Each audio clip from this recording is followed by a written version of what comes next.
देखिए प्यारे विद्यार्थियों, कक्षा 10 की आज हम इस वीडियो में पढ़ने जा रहे हैं अपने नए टॉपिक को, जिसका नाम है बेकिंग सोडा। ठीक है ना। बेकिंग सोडा, जिसको हम हिंदी में खाने का सोडा नाम से भी जानते हैं। ठीक है ना। क्या? बेकिंग सोडा, जिसको हम खाने का सोडा के नाम से भी जानते हैं। फॉर्मूला क्या होता है इसका? खाने का सोडा जो कि रसोई घरों में प्रमुखतया पाया जाता है, मुख्य रूप से पाया जाता है। जब भी कोई हम छोले वगैरह बनाते हैं तो उसमें हम उनको गलाने के लिए बेकिंग सोडा डाल देते हैं, खाने का सोडा डाल देते हैं। ये गालक का काम करता है। काहे का? गालक का। जब बच्चों के पेट में एसिडिटी हो जाती है तो हम उनको खाने का सोडा चम्मच में लेके थोड़ा सा दे देते हैं, जिससे कि उनकी एसिडिटी दूर हो जाए। एसिडिटी को दूर करने के लिए भी हम लोग इसको यूज कर लेते हैं। ठीक है ना। फॉर्मूला इसका क्या होता है? इसका नाम होता है, फॉर्मूला होता है NaHCO3। अब रासायनिक नाम की यदि बात करेंगे तो क्या होगा? यहीं से ही मैं कहता हूं कि इसका रासायनिक नाम क्या होगा? Na से बनता है सोडियम। क्या? सोडियम। जब हाइड्रोजन बीच में आ जाता है तो लगाते हैं बाई। क्या? बाई। Sodium by. CO3 के लिए कार्बोनेट। बताओ, इतनी बात समझ में आई क्या? क्या लिखेंगे बेटे? Sodium by carbonate. समझ में नहीं आई बात? कोई दिक्कत तो नहीं है?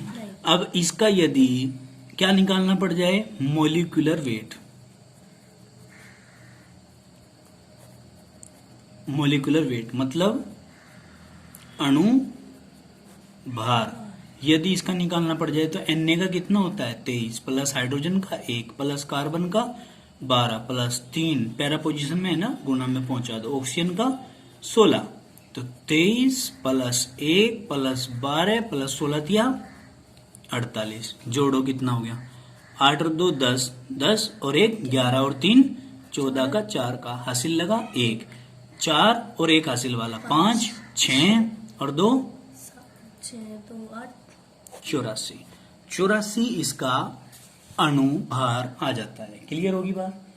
अब आगे हम इसके बारे में थोड़ा सा पढ़ते हैं। क्या डिटेल पढ़ेंगे? खाने के सोडे को सोडियम बाई कार्बोनेट या सोडियम हाइड्रोजन कार्बोनेट मतलब NaHCO3 भी कहते हैं। समझ में आ गई होगी बात? क्या कहते हैं?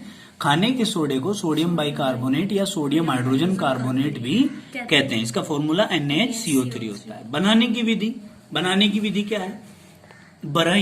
बराइन होता है NaCl का ठंडा जलीय विलयन।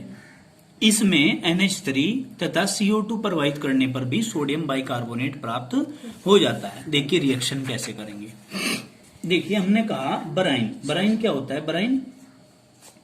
बराइन होता है NaCl का क्या भाई?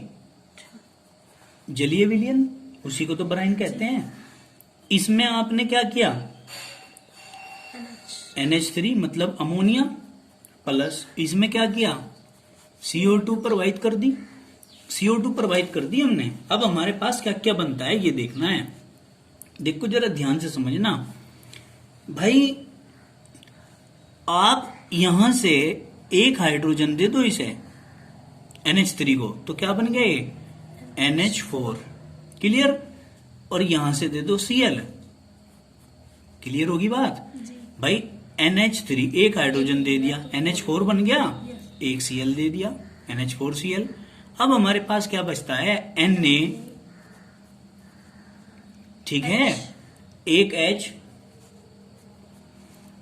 ऑक्सीजन इसके पास चला गया,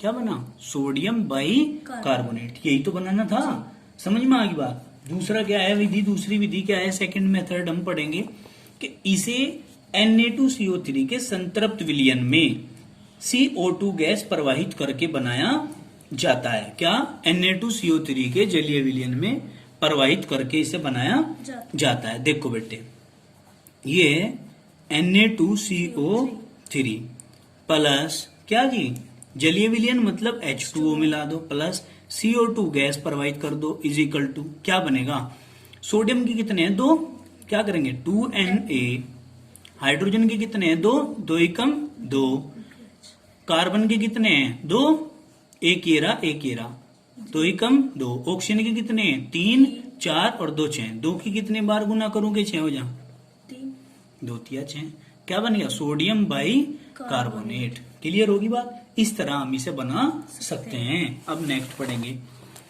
क्या, बेकिंग सोडे के गुण क्या क्या है भाई। बेकिंग सोडे के गुण देखो, प्रॉपर्टीज ऑफ बेकिंग सोडा, यह सफेद क्रिस्टलीय पदार्थ है जो जल में अल्प विलेय है। जल में क्या है ये अल्प विलेय, इसका मतलब थोड़ी मात्रा में घुलता है। क्रिस्टलीय पदार्थ मतलब चीनी के दाने की तरह है, मिश्री के दाने की तरह है, फिटकरी के तरह है, ठीक है ना दिखने में। क्रिस्टलीय क्या होता है, जो जल के अणुओं को अपने में सोखे हुए रखता है, 10 अणु 6 अणु है ना, तो उसको हम कहते हैं कि क्रिस्टलीय रूप है।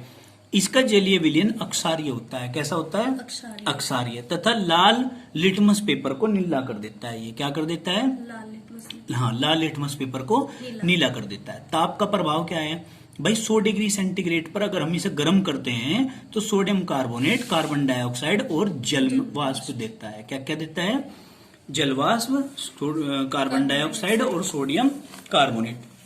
मतलब मेरे ख्याल से ये तो यही चीजें हैं जिनसे मिला के इसे बनाया था, उन्हीं में टूट गया। ठीक है कि नहीं, देखो कैसे टूट गया। अब देखो यहाँ छोटे छोटे से टॉपिक है, सिंपल टॉपिक है। It is a very simple topic for your 10th class syllabus in chemistry subject. Chemistry subject में आसान टॉपिक है ये, बट इंपोर्टेंट टॉपिक है। अब देखो आपने क्या करना है, ये लिया, ये यही तो उठाया, ये लिया 2NaHCO3। अगर आप इसको 100 डिग्री सेंटीग्रेड पर गर्म करते हैं तो देखो ध्यान से समझना, इसको मैं इजी करने के लिए एक बार NaHCO3 ये लिख देता हूं, एक बार NaHCO3 ये लिख देता हूं। तो मैं क्या करता हूं, यहां से Na2 एक CO3 को भेज देता हूं, Na2CO3 प्लस ये क्या है H2, एक ऑक्सीजन दे दो इसको, ओ प्लस यहाँ क्या बच गया CO3, अब भी CO3 बच गया, एक ऑक्सीजन C3, CO3 में से एक ऑक्सीजन गया, CO2 बचेगा। ठीक है, नहीं क्या बचेगा CO2। ये जल है, ये गैस है, ये सॉलिड है Na2CO3। ठीक है, कोई दिक्कत तो नहीं है। इस प्रकार से हम इसको कर सकते हैं। फिर कहा अम्लों से क्रिया, तो नेक्स्ट हमारा टॉपिक आता है क्या, अम्लों से क्रिया। अम्लों से क्रिया, अम्लों से क्रिया करेंगे तो क्या होगा बेटे, देखो बेकिंग सोडा अम्लों से क्रिया करके संगत लवण, जल तथा CO2 गैस देता है। क्या क्या देता है, लवण जल, हाँ लवण जल तथा CO2 गैस देता है। जैसे कि ये NaHCO3 plus HCl is equal to, देखो मेरा बेटा क्या बनेगा इसमें, Na और Cl चला जाएगा, ये बन गया NaCl प्लस एक हाइड्रोजन H2, सेम उसी तरह एक ऑक्सीजन दे देंगे प्लस यहाँ क्या रह गया CO2। तो क्या बना, लवण बना, लवण जल और CO2। ठीक है, इसी प्रकार यदि आप 2NaHCO3 को लेते हैं, 2NaHCO3 को लेते हैं प्लस क्या H2SO4 को लेते हैं इज इक्वल टू क्या क्या बनता है, देखो बेटे Na के 2 और SO4, आप क्या लिख दोगे Na2SO4 प्लस 2 हाइड्रोजन ये, और हाइड्रोजन के ये कितने हैं, 2 है, शुरू में 2 लिख रहा तो 2 हैं, तो 2 एकम 2 और 2 4, तो मैं क्या लिख दूं 2 दूनी 4, 2 दूनी 4। अब देखो यहाँ पर CO3 के कितने हैं, CO3 के 2 हैं, शुरू में 2 लिख रहा ना, अब 2 तिया 6, 2 दूनी यानी कि 2 एकम 2, 2 दूनी 4, 2 एकम 2, ऑक्सीजन के तो 2 चले गए। अब 2 तिया 6, 2 तिया 6 में से 2 चले गए तो रह गए कितने, 2 दूनी 4, मतलब 2CO2 रह गए हमारे। क्लियर होगी बात भाई, 2 तिया 6 थे, 6 में से 2 ऑक्सीजन यहाँ चले गए, 4 रहेगी तो 2 दूनी 4 ही तो लिखेंगे, ये लिख दिया हमने 2 दूनी 4। क्लियर होगी बात। चलिए अब इसे भी छोड़ो, अब आगे चलो। बेकिंग सोडा के उपयोग पढ़ेंगे बेटा, लास्ट पॉइंट है इसका चैप्टर का, वो सॉरी इसका पॉइंट का, टॉपिक का। उपयोग अक्षारीय प्रकृति का होने के कारण यह पेट की अम्लता को दूर करने की औषधि के रूप में भी प्रयोग किया जाता है। सबसे पहले मैंने तुम्हें ये बात बताई थी इस वीडियो में कि पेट की अम्लता को दूर करने में ये औषधि के रूप में काम करता है। शीतल पेय सोडा वाटर बनाने में भी इसका प्रयोग किया जाता है। ठीक है। अग्निशामक सोडा अम्ल यंत्रों के बनाने में भी इसका प्रयोग किया जाता है। अग्निशामक मतलब आग को बुझाने वाले सोडा अम्ल यंत्रों, वो बड़ी बड़ी सी गाड़ियां नहीं आती जब आग लग जावे तो क्रेन से लेके जावे, पिक्चर में देखा होगा आपने टीवी में, तो वो आग बुझा देती है वो। ठीक है नहीं, वो मिला हुआ होता है इसके अंदर बेकिंग पाउडर। अब देखो बेकिंग पाउडर बनाने में इसका प्रयोग किया जाता है। ठीक है कि नहीं। दूसरा क्या कहा, दूध को खट्टा होने से बचाने के लिए भी इसका प्रयोग किया जाता है। ठीक है नहीं, क्या दूध को खट्टा होने से बचाने के लिए भी उसमें बेकिंग सोडा मिलाते हैं। समझ में नहीं आई बात ना, समझ में नहीं आई ये बात। अब देखो सोडियम कार्बोनेट बनाने में भी इसका प्रयोग किया जाता है। ठीक है बेटे, आज का टॉपिक तुम्हारा क्लियर हो जाता है। नेक्स्ट टॉपिक हम पढ़ेंगे दामन सोडा, कल इसी टाइम इसी वीडियो में इसी क्लास के साथ आप लोगों के साथ बने हुए में। इसके लिए धन्यवाद। आप लोग हमारे साथ बने हुए हो। आप लोग चैनल को क्या करेंगे, बोलो, सब्सक्राइब, फिर क्या करेंगे, लाइक, फिर क्या करेंगे, शेयर करेंगे, फिर क्या करेंगे, बेल आइकन का जो बटन है उसको दबाएंगे।